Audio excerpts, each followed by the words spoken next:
This is a very smart, funny, engaging intro. Insert mum joke.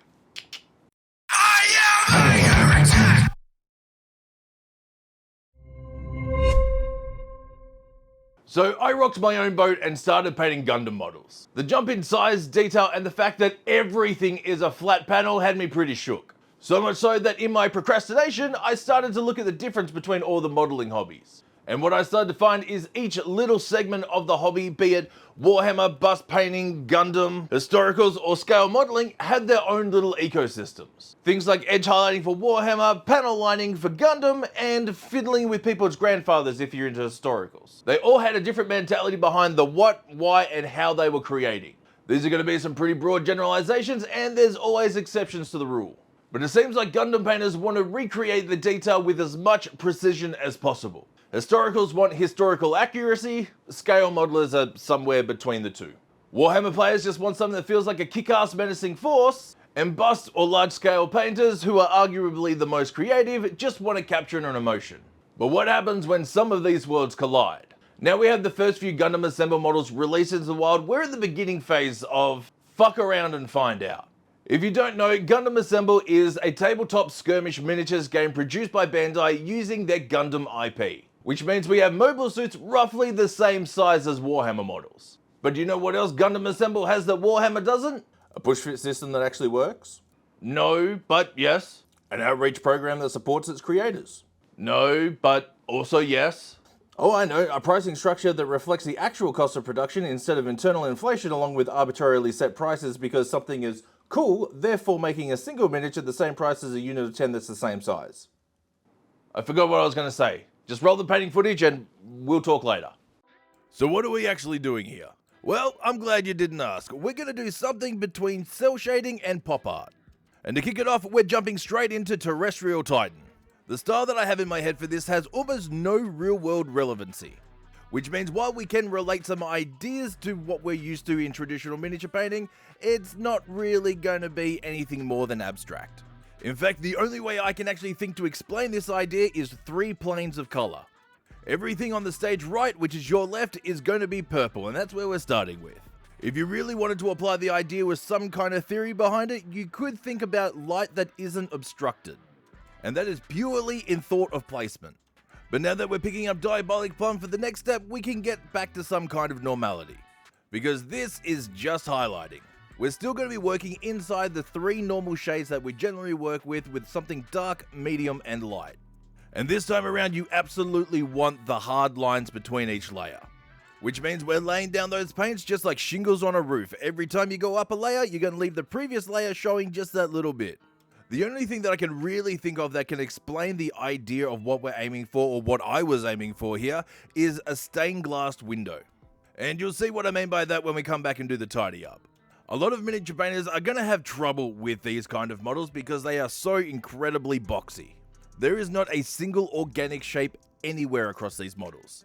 Which means we have to start thinking in flat surfaces and detail separation.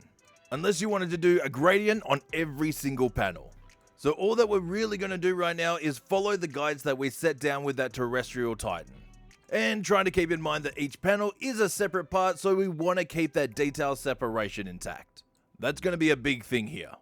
Just throwing it out there, the amount of flat panels and boxy shapes makes this easier and harder at the exact same time. Now we're going to whip out that Wicked Pink and follow the same idea.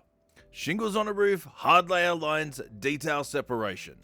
And trust me, resist the urge to blend. It feels rough and awkward at the moment, but this is absolutely going to save you at the end. If you start blending everything together now, it's going to look a little bit more like OSL. And if OSL is what you want, check out some of the other videos on the channel. Because it turns out, all I really do is non-metallic metal and OSL. Which is why jumping over to Gundam and miniatures like this has been such a mammoth change for me. All of my usual tricks and painting styles are completely thrown out the window when it comes to Gundam. And I gotta admit, I lost a little bit of confidence with the change. But that's why I think videos like this are actually important. 1, experimentation actually promotes growth, not just in skill but in mentality. But experimentation goes hand in hand with failure. Because as we all know by now, thanks to life in general, not everything works out. But growth by experimentation means you learn a lesson every single time you try something. If it works out, you now know what to do, but if it doesn't work out, you now know what not to do.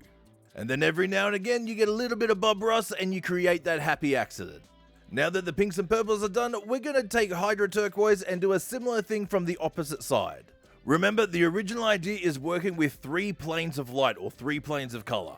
The other thing you may have noticed is we're not working in straight clean lines. And this is actually on purpose. We're taking a cue from cell shading. And if you're not familiar with cell shading, it's basically how cartoons are colored in. Instead of having soft flowing gradients, there are just hard segments of color. But because they're trying to represent a shape and usually a shadow, you very seldomly get straight clean lines. And the other thing we're not going to do with the turquoise is highlight. Because I want to represent the armor itself as white, I don't want to go any higher with the turquoise, otherwise we're going to get a lot of bleed and visual confusion.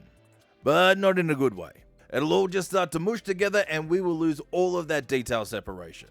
Another thing to mention here is while we were working with color from one side, color from another, and represented something else in the middle, we do have this arm that's kind of jutting out from nowhere. For this, I've treated the 2 different colors like they were shadow and light. So purple on the bottom, turquoise on the top. It's going to get us out of trouble enough for this. Right now, we're in the Tron phase, and honestly, I really like it. But we are about to step into that dreaded poo phase that makes it look like you've ruined everything. I'm not going to say trust the process because that can be more harmful than helpful, but I will say try it, because if you don't try it, you're not going to know if it works or not. You've been warned. This is about to look like a flaming bag of dog shit that someone's left on your front step. What we're basically going to be doing now is coloring in every single little black spot with uniform grey. Think about it in the same way that we've just outlined everything and now it's got to be colored in. And you can actually pick your poison with this one. You can either paint it straight up to the other colors or you can leave a little bit of a gap. This is the foundation to represent the armor as white. This is basically going to be our 2-step shadow. And yes, I absolutely agree. If we did the first few steps with a lot cleaner, crispier line work, we could have just left it as a Tron dam. It would have looked badass and the video would have been over 30 seconds ago.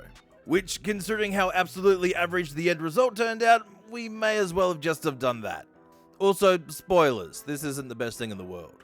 But we did get one of those lessons of what does and doesn't work.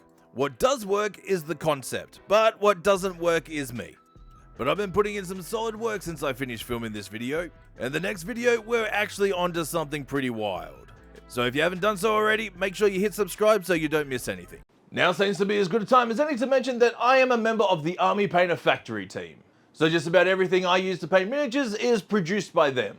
Gundam Builders, we're going to talk more about this in the next video. So if you wanted to pick up any of the paints and tools that you've seen in today's video, head over to the Army Painter web store and use the code HERESY5 at the checkout. And if you're from Australia, you can use that same HERESY5 code at in-games and they will match the discount.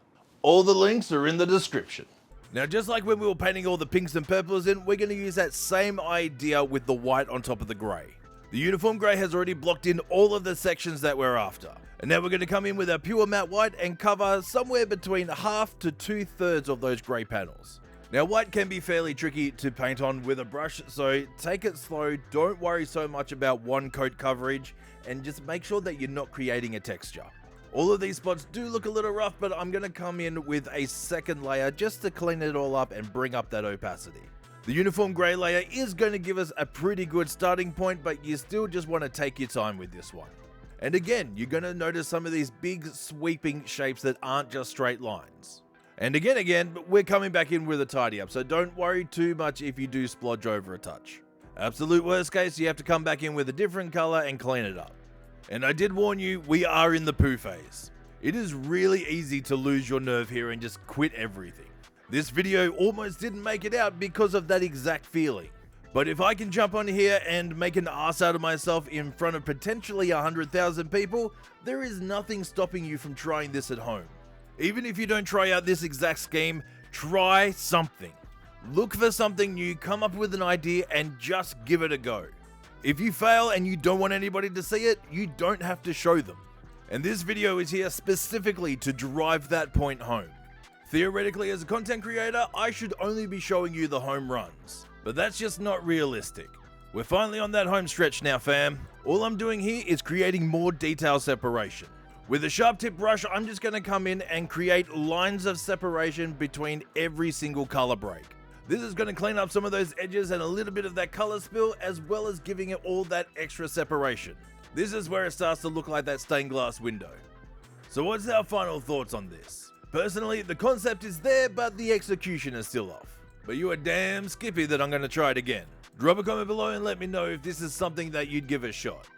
As always, a massive thank you to InGames, The Army Painter, and all of our amazing Patreons that keep this happening. Big love, you filthy heretics.